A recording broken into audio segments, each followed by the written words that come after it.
How the fuck are you? Oh man, doesn't that just get you? Oh, welcome everybody to my newest thing, which is a podcast named Nothing Else Matters, where we get into your metal history. I came up with that kind of a play on the music as well from Metallica. They have a song called Nothing Else Matters, and it's metal. But I also made it because to me, nothing else matters in the music genre. And I'll say that I listen to everything.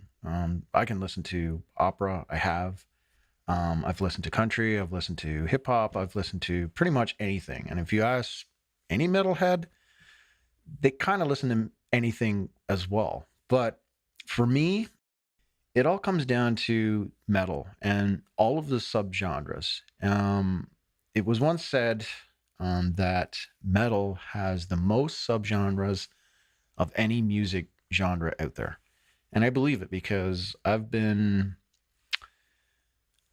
since I was about 13, 14, and I started getting introduced into metal, I've been dabbling around in all the subgenres of metal and Viking metal and, good God, rap metal and everything.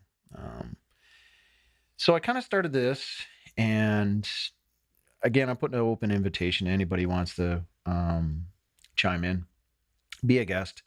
I've got a set of questions. Well, not really questions, but they're more, statements of your life. And that's what this podcast is. It's a journey into your life through metal. Most metalheads kind of go back to, a defining moment when their eyes were open to this new type of music. For me, we'll get into it. I'm going to do I'm going to run through the questions myself and comments and whatnot. And just to give you some idea of what I'm looking at for this. It doesn't have to be. It's kind of an open concept as well. But we'll run through it. It's a metal / rock musical journey that shaped your life, past and present. So the first sections are when you were young. So what song can you remember that opened your eyes to metal or hard rock or rock? I mean, we're not going to be prejudiced here. We can get into rock. Some rock, I still listen to myself. So the first section would be, what song do you remember that just you opened your eyes and you were like, what is this? I like this.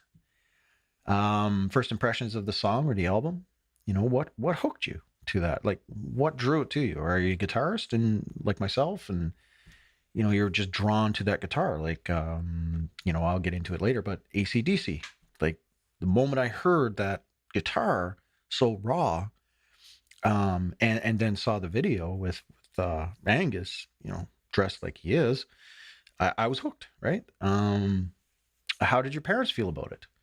And then we'll play some defining moments of the clips of that song. Then, what 3 songs took you on a journey? And it doesn't have to be 3. It can be 4. It can be 2. It can be 1. It doesn't really matter. What hooked you to this metal genre? Like, what kept you, interested in this? Was it the way that it's kind of moving? And I'll go back to rap metal. Like, there was a movement back when Anthrax and Flavor Flav did a bunch of stuff. Bring the Noise. That was interesting. Still like it. If I hear it on the radio now, I crank it. Like, it's undeniably good. Then we get into a next section that now that you're older, what songs are you into now and why? Like, how did that progression move along? And we'll play clips from the newer stuff that you're into. And, for me, it might be something new that I'm going to find. For you, it might be something new you're going to find. And for all the guests. Then I'm going to do a section at the end. It's called Then and Now. And what I'm going to do is take a band that's been around, I'll give you an example. We'll look at Slayer, for instance.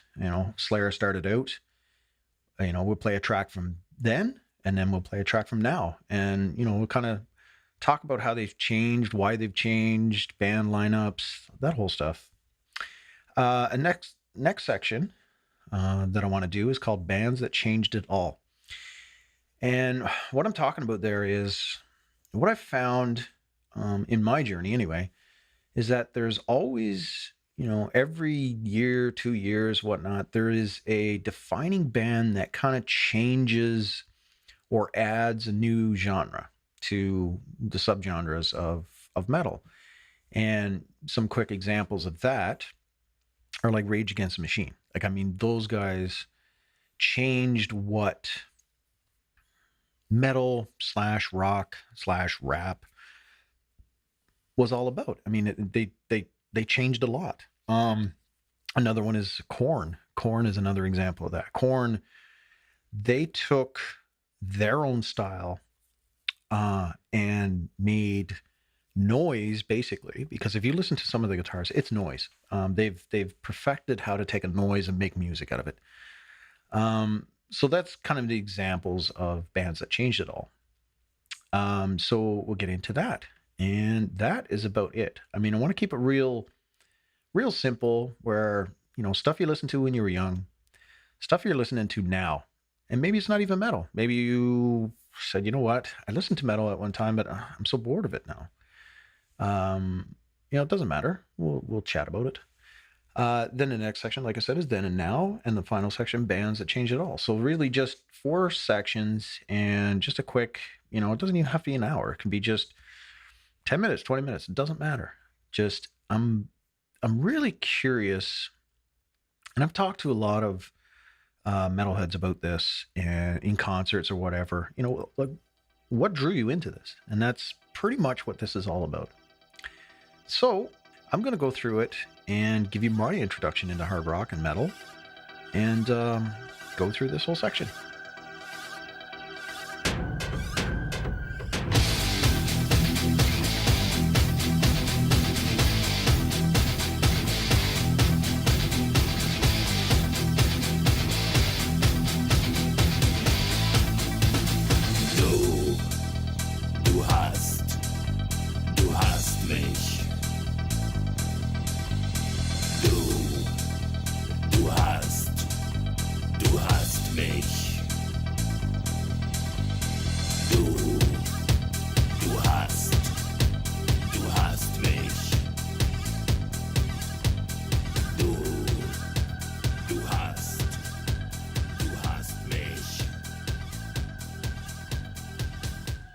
So my first introduction into hard rock was AC/DC, and the album was For Those About to Rock, We Salute You.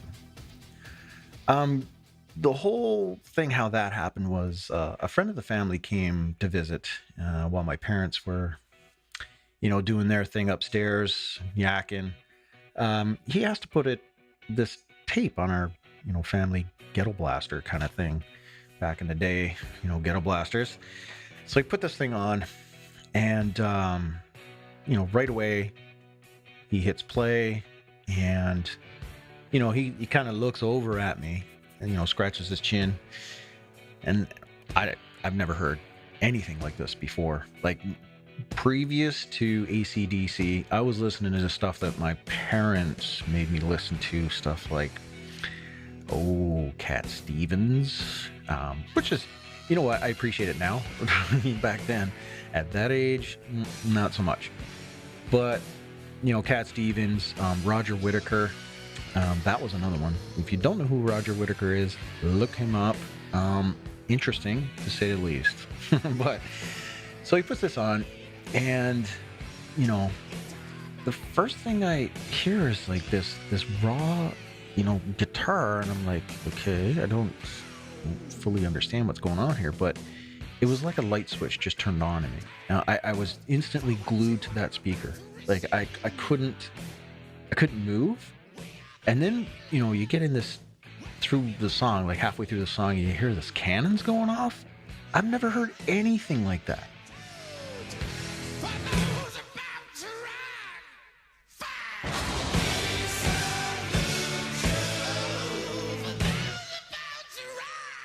it just struck a chord with me, literally. I mean, I'm not talking figuratively. I mean, literally struck a chord with me, because the guitar was so raw and so powered, and it was something I just never heard. So growing up after that, my hunger for more was just crazy. I then went deep into AC/DC, started listening to like Flick of the Switch, Fly in the Wall, those albums, Back in Black, of course, all that stuff, and it just solidified my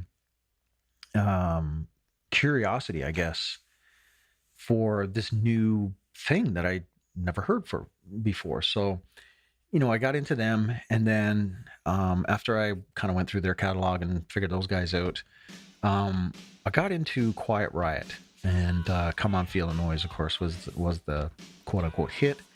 And then I started to get deeper and heavier into the guitar aspect of metal, because that's when I'd started playing guitar. I played for a bit, but my teacher was horrible. Like, I had a half-hour lesson. She spent like 15 minutes, tuning my guitar, right? Which is just ridiculous. And then, I was playing Mary Had a Little Lamb. Right? At that age, I don't care, right? I want to play this hard rock. So I had no patience for playing acoustic guitar. So I put it down. I picked it up again when I started listening to this stuff, and I had now fresh eyes on it. And for whatever reason, I just took my guitar out of the closet and started playing, and I kind of started playing along with the AC/DC songs, and I got hooked again. And that's when I started seeking out the more technical side of music and metal in general, I guess. So after that, it was, of course, Black Sabbath.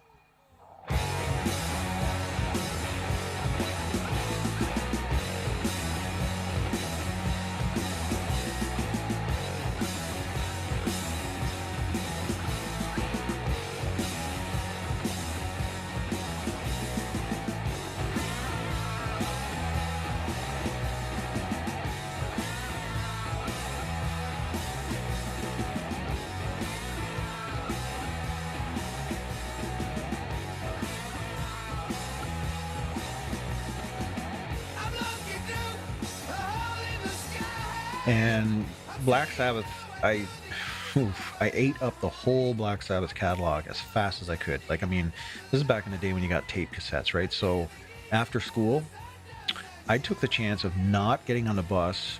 Of course, I lived like 30 kilometers away from home. So I would not get on the bus. I'd go down to the mall and pick up a tape. Like every other day, I was picking up a tape. I didn't care. I had to have this, right?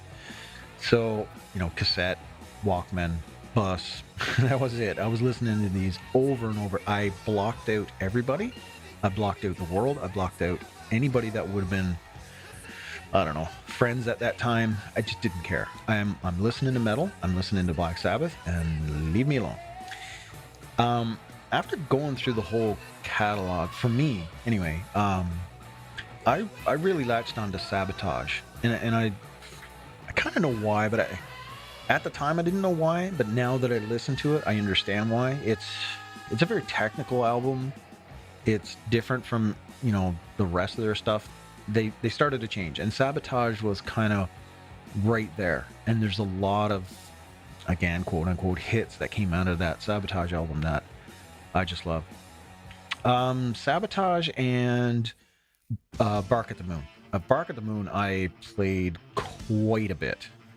That one I burned out on my Walkman. That tape died quite a bit early in life. So after that, I started in my teens, and that's when I got, metal got infused in my soul. And this first intro song that I use, Megadeth, that album, So Far So Good So What, was my summer anthem for 1988. The speed, the precision of Dave Mustaine, I was instantly blown away by this album. I could not believe what I was hearing. It was like taking Black Sabbath and turning it up, 15 notches, and speeding it up and putting way more precision in it. And it was just, this was my true, I think, introduction into metal. So right about the same time I was listening to Metallica as well.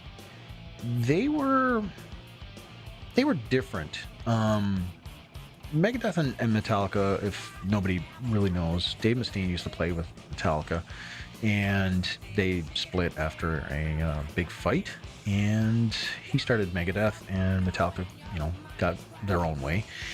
And I don't know, I like Metallica. I like the first few albums. Recently they don't do it for me. I just, they've, for me anyway, I mean, a lot of people love them. They've become a caricature of themselves, we'll say. I don't know. Metallica's Metallica. They're okay, but I couldn't continue with Metallica. Megadeth was more my line. So that kind of gives you an idea of where my direction started heading, and that was Megadeth, right? I mean, there was so many more that came out during this time. I could never, ever get into all of them, but we'll cover them in upcoming episodes. And, as I talk with you fine people about how you started out in metal, we'll trade tapes over the air. But yeah, so now I was really getting deep into the progression side of it. So let's jump ahead and quickly get into what I'm doing now. So what I'm into now is heavy progression, and I'm very into off timing and scattered time signatures. Sometimes it's ridiculous, and most times it walks a fine line of just noise. So a band that really illustrates that, and they're now claimed the godfathers of this genre, called djent, which is spelled with a D, so it's D-J-E-N-T, but it's, for whatever reason, silent D, so it's djent.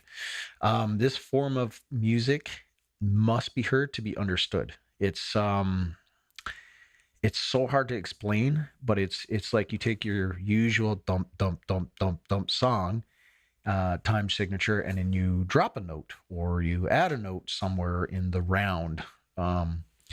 It gets very technical, and for the most part is written, or scored before they even jam it, because it's something you just don't sit down and kind of get the drummer to kind of jam to, because it's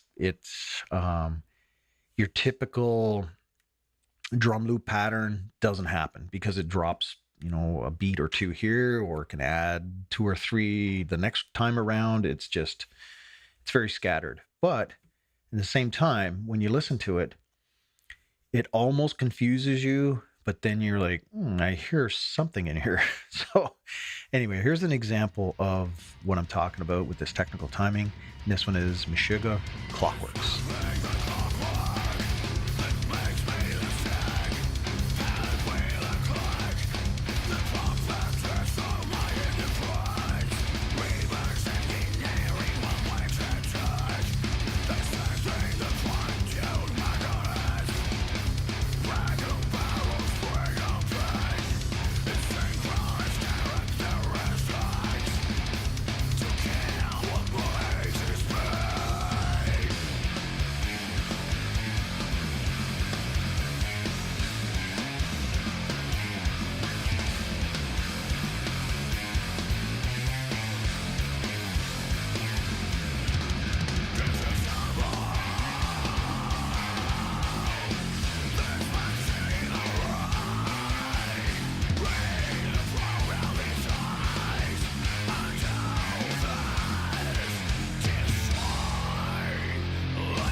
Next band I want to bring out is allegaeon, and the song is called Dyson Sphere. This band is highly technical, and if you want to see what they're all about, you can just go to YouTube and look up Dyson Sphere playthrough.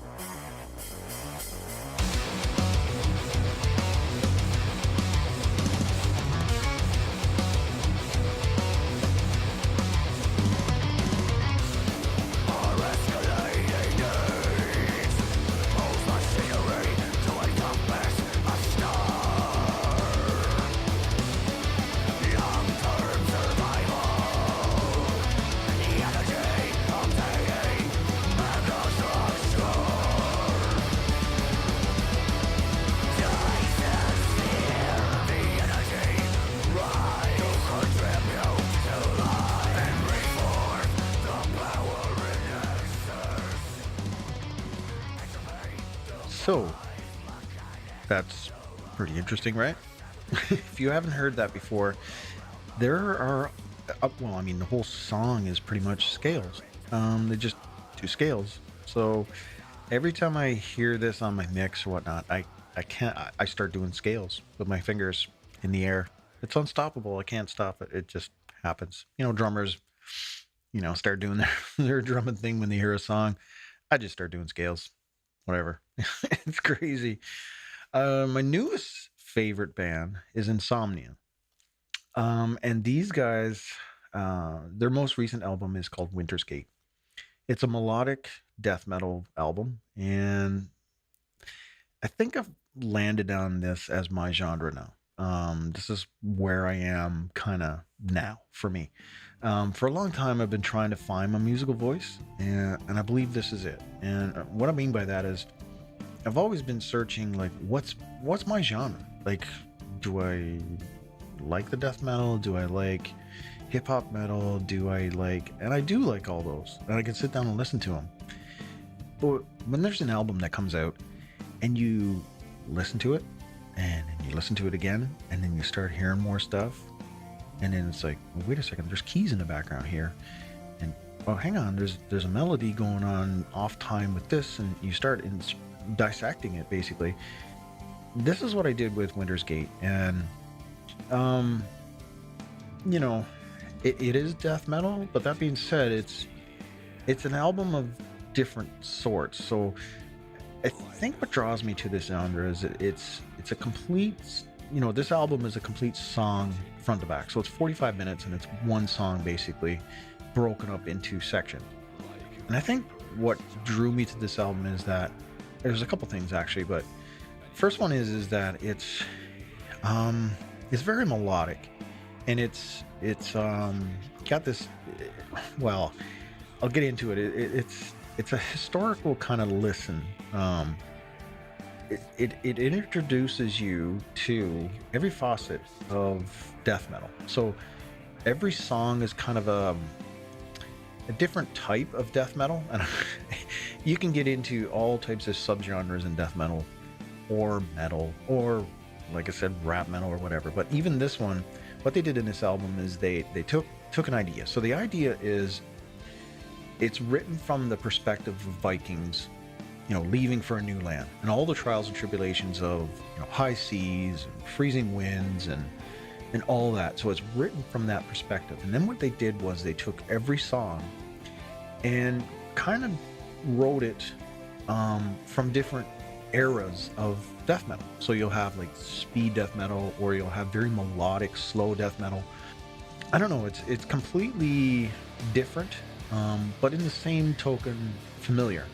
The other facet that drew me in was it's very folk sounding. So it's almost got like a folk metal. And my background is, I'm originally from Newfoundland, which in the northern tip of Newfoundland was the first Viking settlement found. So I have a little bit of that in me. And then also I have a Scottish, Irish, and English mix. And that's pretty much everybody on Newfoundland has that kind of either Scottish, Irish, or English, Irish. There's some sort of mixture of that.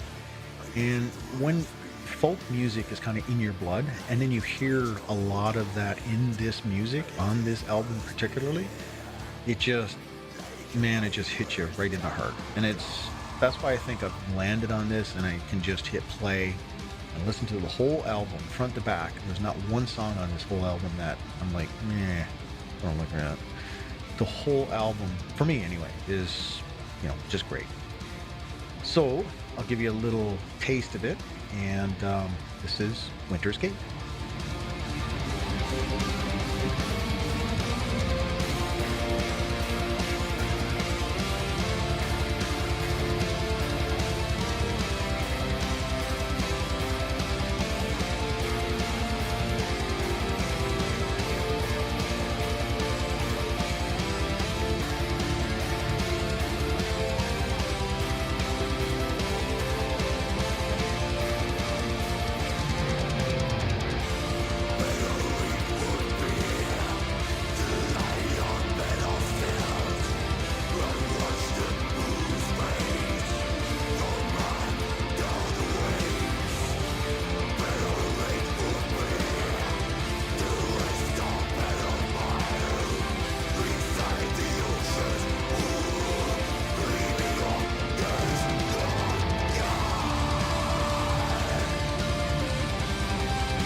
So let's get into the second from the last section, which is Then and Now. So this section is where we're going to span the bands over the years, from their introduction to the world, basically, to more recent releases. So the first one that I've done this week, and I could go on for hours about this band as well, because this band got introduced to me right about the time when I started partying. So needless to say, this band holds a very near dear special part in my heart. And even now, many moons later, they are still just hammering out good stuff. The band, of course, is called Exodus, Toxic Waltz.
And for the Now, this is a more recent release from Exodus, is the song's called Salt the Wound.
So as you can hear, they haven't changed. They have the same manner. They haven't changed a lot. The Exodus, quote unquote, hooks are there in the song. You can hear them, but they've leveled up the writing and the playing as well, as any band should, I guess, right? So for the last section, I'm going to call it the influencers. And the reason why I call that is they've influenced a lot of people, or they've changed the genre. So each week I'm going to bring, I'm going to highlight a band that changed the face of metal by taking it to, taking listeners somewhere they've never been before. And the first band that I'm going to bring out that I feel have, totally changed metal, or the perception of metal, or have brought a new genre in, or have brought more people in, and expanded their eyes and possibly found new stuff through this band, called System of a Down.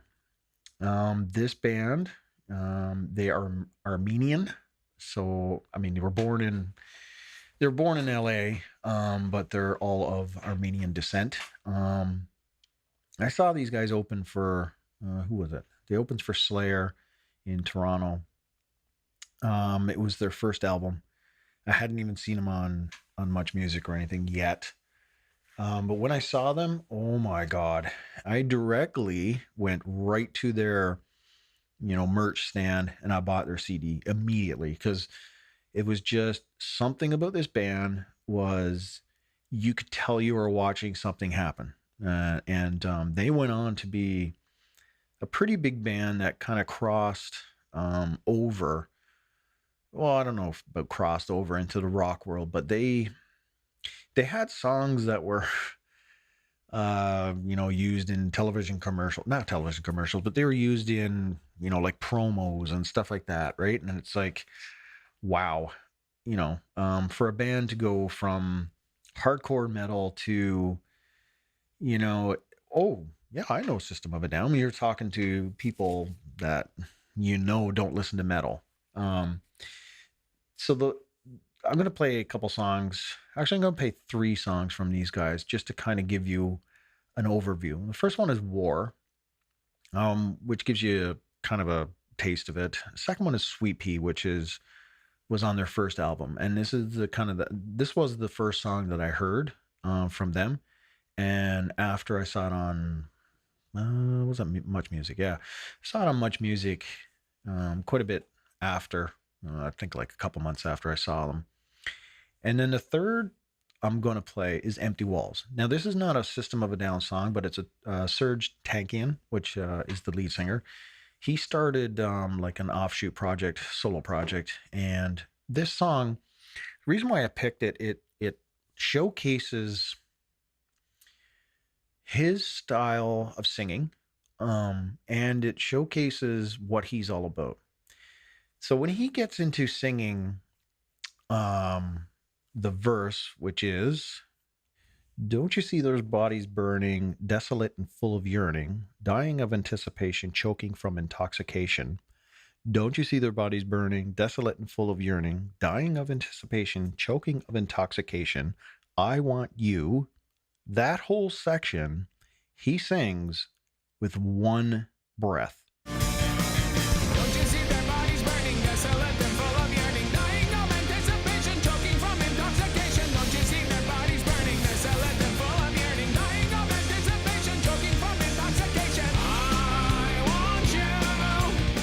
Go back and listen to it again and remember that. And try it. It is insane. And it shows what he's all about. His lyrics are just insane. Like there's a song about pizza that he has with System of a Down. And then he does stuff like this. And I truly believe this singer does it just to say, see what I can do? You try it. Because that's exactly what happens in this song. It is insane. If you listen to it and try to sing it with the same gusto that he does, I'm almost there. I'm training my breath and outward blowing technique to get there, and I'm almost there. But it is hard. Like you are gasping or you're shortening that last syllables on you just to get that word out.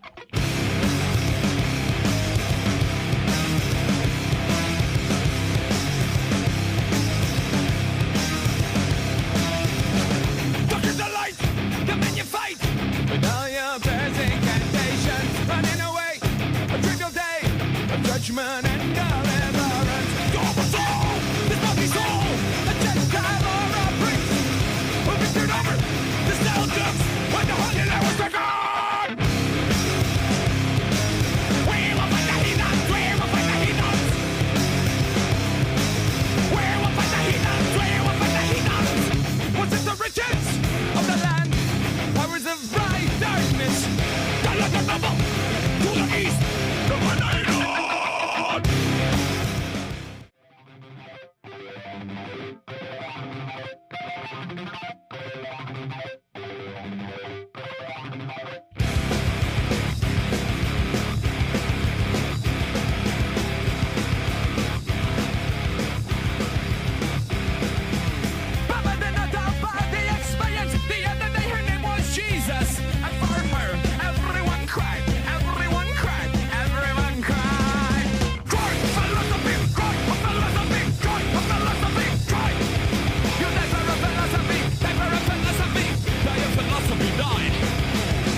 anxious attention, dismissive apprehensions. Don't waste your time on coffins today. When we decline from the confines of our mind, don't waste your time on coffins today. Don't you see their bodies burning, desolate and full of yearning, dying of anticipation, choking from intoxication. Don't you see their bodies burning, desolate and full of yearning, dying of anticipation, choking from intoxication. I want you to be left behind those empty walls. Don't you to see from behind those empty walls. Well, that's it for this week.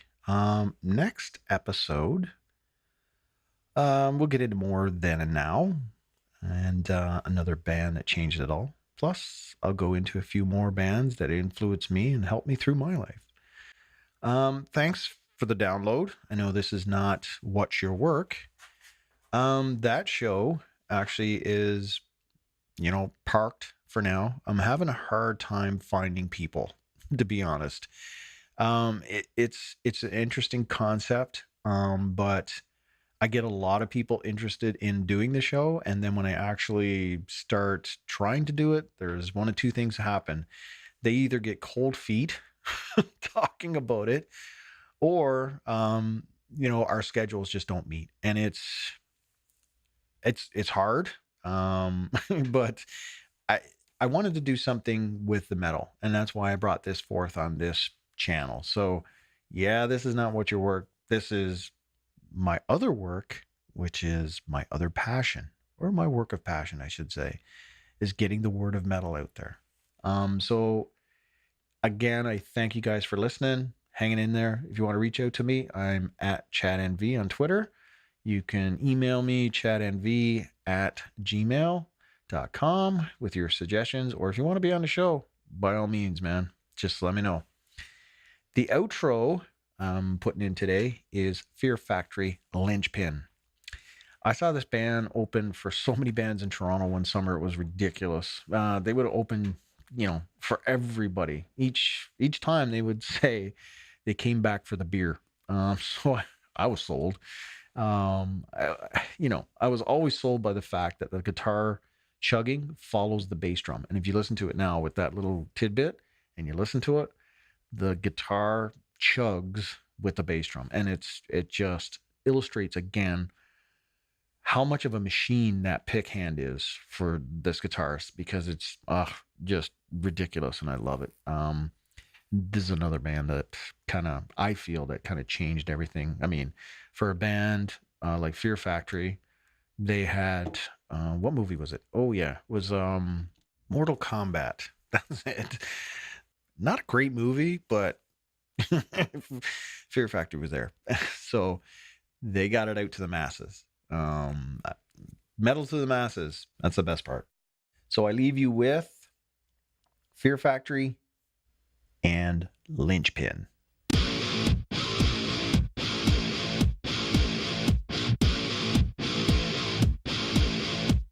Talk to me apart.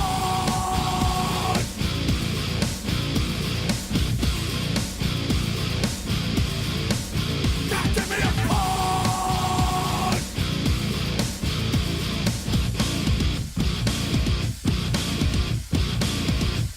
See the light on the day has arrived for all.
One last little tidbit before I leave. I've been looking for something like this for a while, and I don't know how I didn't find it before because apparently it's been around for about a year. But it's an all metal radio online station, which is called GIMME Radio. You can listen to them online at GIMME Radio, and that's GIMME Radio, on your web browser, or there's apps for them as well for your iPhone and Android. And it's all metal all the time. They've got different DJs like Dave Mustaine from Megadeth, and they have others as well. They have all kinds of different genres that these guys are doing. Some of the DJs are Dave Mustaine. You've got Randy Blythe. They've got Johan Yeg. You got, oh my God, all kinds of people. Yeah, check it out because this is something I was looking for a long time now. And I've been listening to it now for about a week, and it's really good. Check it out. That's it for this episode, and hopefully I'll talk to you next week. Later.